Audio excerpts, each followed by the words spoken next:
Je suis Devos Kitoko Mulenda, enseignant de carrière à l'Université pédagogique nationale. Je suis politologue et secrétaire général de l'ESIDE. L'ESIDE, c'est l'engagement pour la citoyenneté et le développement.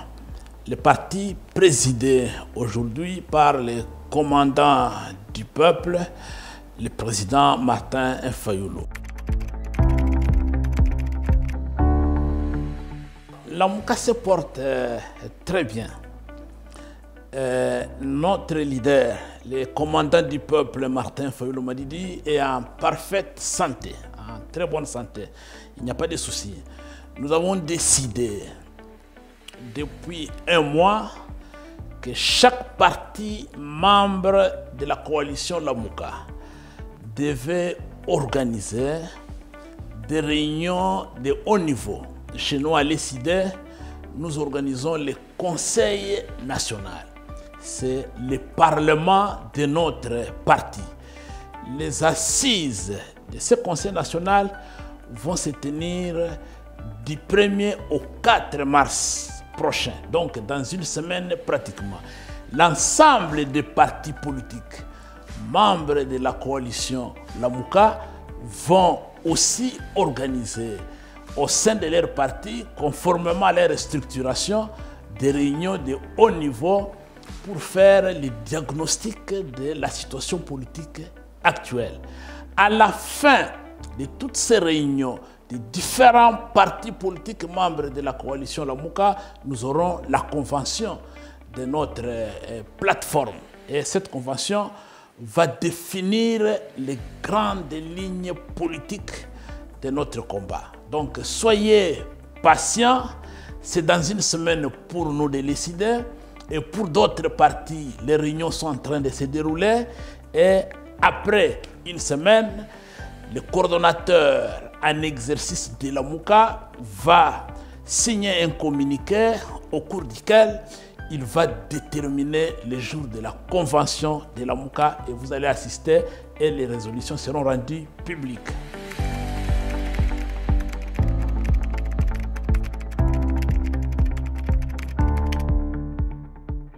J'ai l'impression qu'il y a des gens qui regrettent à notre place. Et ça m'étonne. Nous sommes sereins. Nous sommes très sereins même. Et nous n'avons aucun remords ni regret. D'autant plus que les gens nous donnent aujourd'hui raison. Nous nous sommes battus pour la vérité des urnes. Et nous avons assisté à la délinquance électorale. Nous avons assisté au simulacre d'élection. Et grâce aux efforts de la coalition Lamouka, grâce à l'intelligence stratégique du président élu, le commandant du peuple Martin Fayulu, nous avons mis à nu tous les complots de la planification de la fraude électorale. Et le monde entier nous a donné raison. Donc nous, on ne regrette pas. Nous ne regrettons pas parce que nous avons permis aux Congolaises, aux Congolais, nous avons permis au monde entier, par notre sens élevé de combat, par notre capacité d'analyse, par notre intelligence stratégique, de mettre à nu, de mettre sur la place publique les bêtises que les clans Kadima et tous ceux qui les soutiennent ont planifié et ont organisé. Et là, aujourd'hui, nous sommes fiers à ce stade de constater que le monde entier est informé qu'il n'y a jamais eu élection en RDC.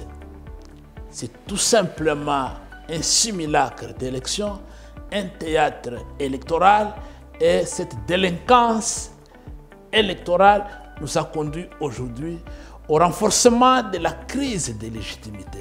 Imaginez-vous, 2018, nous assistons à un braquage électoral.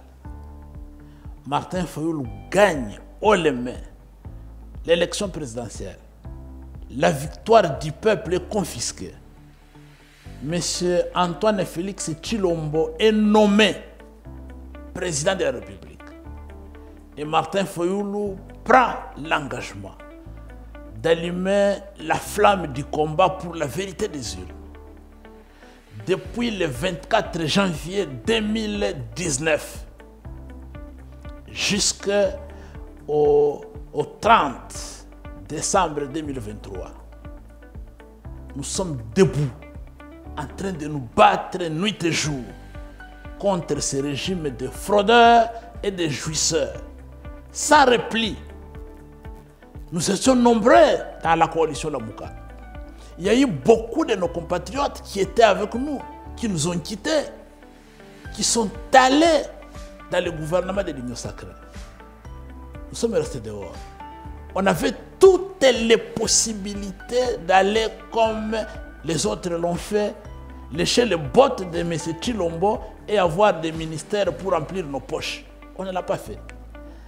Alors, si nous avons tenu tête pendant 5 ans en train de se battre pour la vérité des urnes, il n'y a pas un seul politicien congolais qui a sillonné les provinces de la République démocratique du Congo avant les élections, comme Martin Fayulu, pour expliquer au peuple: vous avez été victime d'un vol, vous devez vous réveiller. Une fois on peut comprendre, la deuxième fois ça sera votre faute. Personne ne l'a fait. Et tout d'un coup, c'est à la veille de ce simulacre d'élection qu'on va se réveiller comme dans un profond sommeil et commencer à débiter des inepties pour dire que Martin Fayulu a touché. On a commencé par 5 millions, après 10 millions, 12 millions. Et finalement, nous n'avons même pas compris quel est le dernier montant et qu'on a touché. Non, mon cher ami. Martin Fayulu, c'est un homme politique de valeur. C'est un combattant de la liberté. Un combattant qui se bat jour et nuit pour la souveraineté du peuple congolais. L'article 5 de notre Constitution est clair. La souveraineté appartient au peuple, qui la délègue et la confie à ses représentants, librement désignés. Mais aussi longtemps qu'on continue à fabriquer les résultats des élections dans des bureaux ou dans des machines pour remplacer le véritable vote du peuple et proclamer les jouisseurs, notre combat va continuer. Voilà pourquoi, mon cher ami, je le dis haut et fort, et ceux qui ont les oreilles pour comprendre ont déjà compris. Nous sommes des hommes et des femmes de valeur qui aiment ce pays et qui ont décidé de mener ce combat pour que nous puissions vivre dans la dignité. Nous pouvons vivre la grandeur des repères que nos aïeux nous ont légués. Donc nous ne sommes pas des gens à la recherche de miettes pour remplir nos poches, nourrir nos familles et abandonner le Congo à son triste sort. Jamais.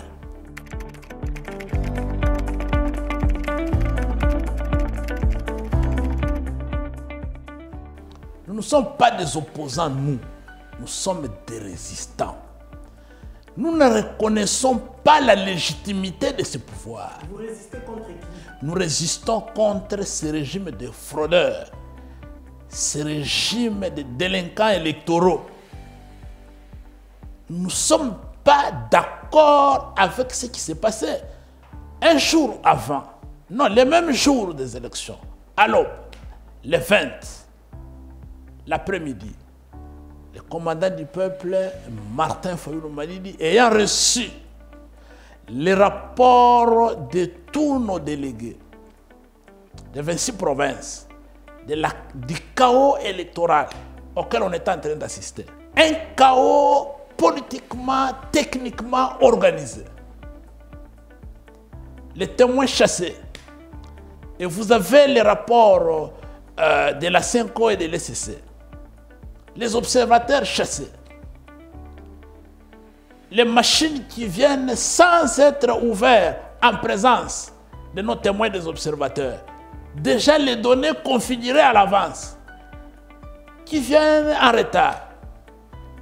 On attendait des machines à voter à 6 heures pour commencer le vote. Et les machines arrivent à 17 heures, à 15 heures, certains même à 20 heures. Et d'autres ne sont même pas arrivés le 20, sont arrivés le 21 pour continuer le vote jusqu'au 26. Mon cher ami, le commandant du peuple avait pris ses responsabilités en main et nous avons rejeté ces fausses élections, ces simulacres d'élections et les résultats qui en découlaient. Donc nous, on ne reconnaît pas les résultats qui portent M. Tshilombo comme vainqueur de cette élection avec un score à la soviétique.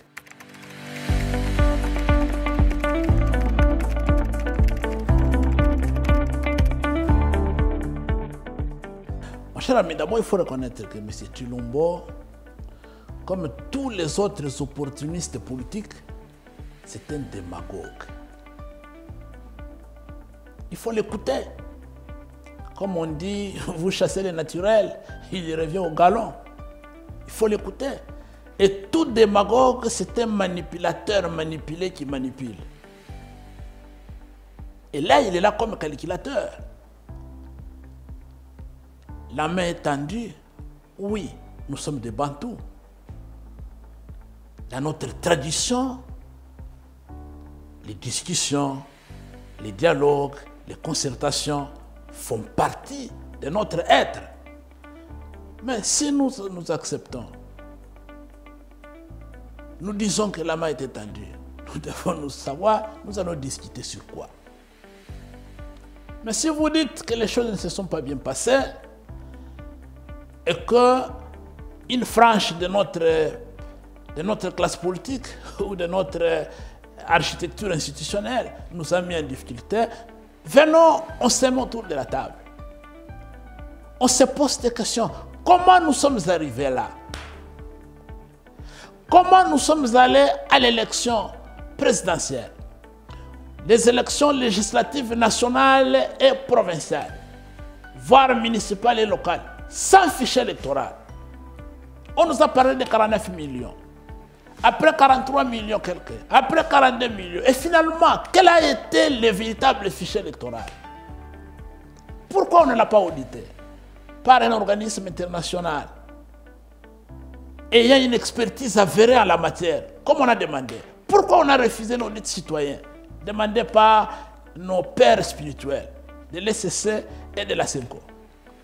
Comment nous sommes arrivés à organiser les élections prévues en une journée? On est arrivé à les faire pendant une semaine. Et qui a donné des machines à voter à des tierces personnes? Les machines à voter, c'est une propriété de la CENI, pouvoir organisateur des élections. Et que nous devons discuter, analyser, pour établir les responsabilités. Et voir qu'est-ce qu'on peut corriger, pour que nous puissions souder la cohésion, l'unité nationale. Sauver la République. Nous parlons d'une seule voix. À ce moment-là, la main tendue est la bienvenue. Mais si c'est un fraudeur qui vous appelle un vainqueur pour venir l'accompagner à légitimer les fruits de sa fraude, je crois que c'est malhonnête. De travailler pour l'intérêt général. Je pense que c'est malhonnête. Et que nous ne sommes pas, nous, disposés à accompagner une malhonnêteté. On ne parle pas de postes. Parce que si on avait besoin de postes, à la création de l'Union sacrée, en 2022, je crois, on serait là. Parce que tous les partenaires de la coalition Lamuka à l'époque sont allés. Et personne ne les a sanctionnés pour ça. Il n'y a pas eu une prison pour ça. Il n'y a pas eu un procès pour ça. Et nous, si on était partis, il n'y aurait pas un procès pour ça. Mais parce que nous n'avons pas voulu aller en ce moment-là pour aller chercher des postes. Mais pourquoi aujourd'hui, où les combats pour lesquels nous avons sacrifié 5 années et foulé aux pieds, nous devons maintenant nous renier et aller chercher comme des petits mendiants des postes ministériels en reniant les combats pour lesquels nous avons sacrifié notre temps, notre vie. Non, mon cher ami, je pense que le respect pour le peuple impose que nous puissions aborder des questions essentielles de la survie de notre État, de notre nation. Le poste, c'est rien, mon cher ami. Combien de personnes ont été ministres dans ce pays depuis l'indépendance jusqu'à ce jour? Où sont-ils? Où sont-elles plutôt, ces personnes?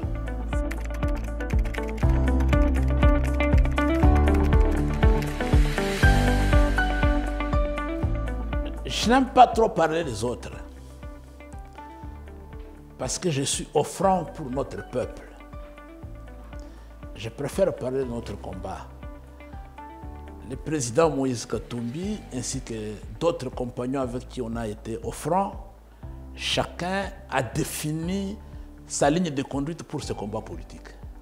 Nous constatons tout simplement que la dignité, la souveraineté de notre peuple n'a pas été respectée. Et nous avons le devoir sacré de nous battre parce que nous faisons partie de ce peuple, de se faire respecter et de faire respecter notre dignité. Si, dans la classe politique, il y a d'autres compatriotes qui ont choisi une autre voie ou qui ont choisi de se battre d'une autre manière pour les mêmes objectifs, et je crois que libre à eux. Mais pour nous, de la coalition Lamuka, pour nous de décider, nous pensons qu'il faut rejeter ces simulacres d'élection et que tout comportement tendant à légitimer les résultats de cette élection qui a porté des fraudeurs à la tête et dans les institutions de notre pays, ce comportement n'est pas encouragé. Nous sommes un parti politique, nous sommes un regroupement politique. Nous avons une philosophie, nous avons un combat. Moi, je suis de l'ESID. Je suis de l'ESID. L'ESID a pour idéologie politique le social-libéralisme. Et j'ai des principes qui guident ma vie, qui guident mon action politique. J'ai des valeurs auxquelles je crois. Et si quelqu'un ne partage pas les mêmes valeurs que moi, les mêmes convictions que moi, c'est au peuple de les juger, ce n'est pas à moi.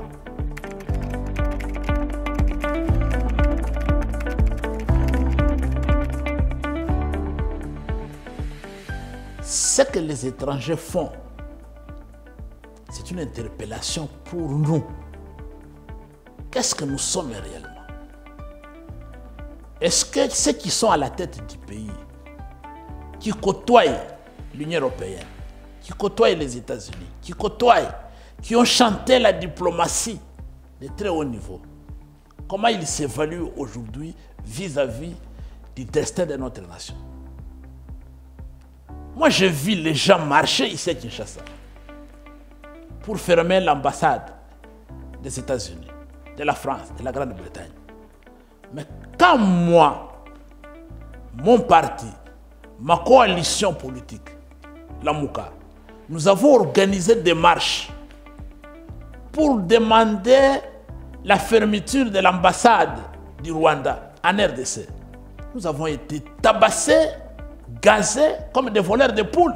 Comment pouvez-vous demander la fermeture de l'ambassade des États-Unis, de la Grande-Bretagne, pendant que vous n'avez pas fermé les frontières avec l'agresseur? Nos frontières sont ouvertes, du nord Kivu au sud Kivu, avec le Rwanda, avec l'Ouganda.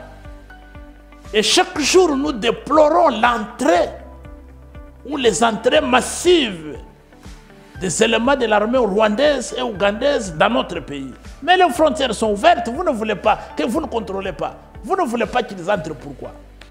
Pourquoi nous pouvons laisser aujourd'hui le consul congolais ou l'ambassadeur congolais là-bas au Rwanda, jusqu'aujourd'hui? Il y a des éléments de l'ambassade du Rwanda ici, à Kinshasa. Il faut être sérieux, mon ami. Et les autres partenaires nous regardent. Vous-même, vous déclarez en guerre. Vous dites que les Rwandais nous massacrent. Vous dites que Kagame, tout ça. Mais vous gardez les relations diplomatiques. Et vous voulez fermer les ambassades des pays amis. C'est ridicule, ça. C'est honteux. Les gens ne nous prennent pas au sérieux. C'est la légèreté au sommet de l'État. Voilà pourquoi, quand les gens nous regardent, les gens nous écoutent dans la rhétorique démagogique, aux actions nationalistes de façade, juste pour tromper les masses et avoir la sympathie de la population.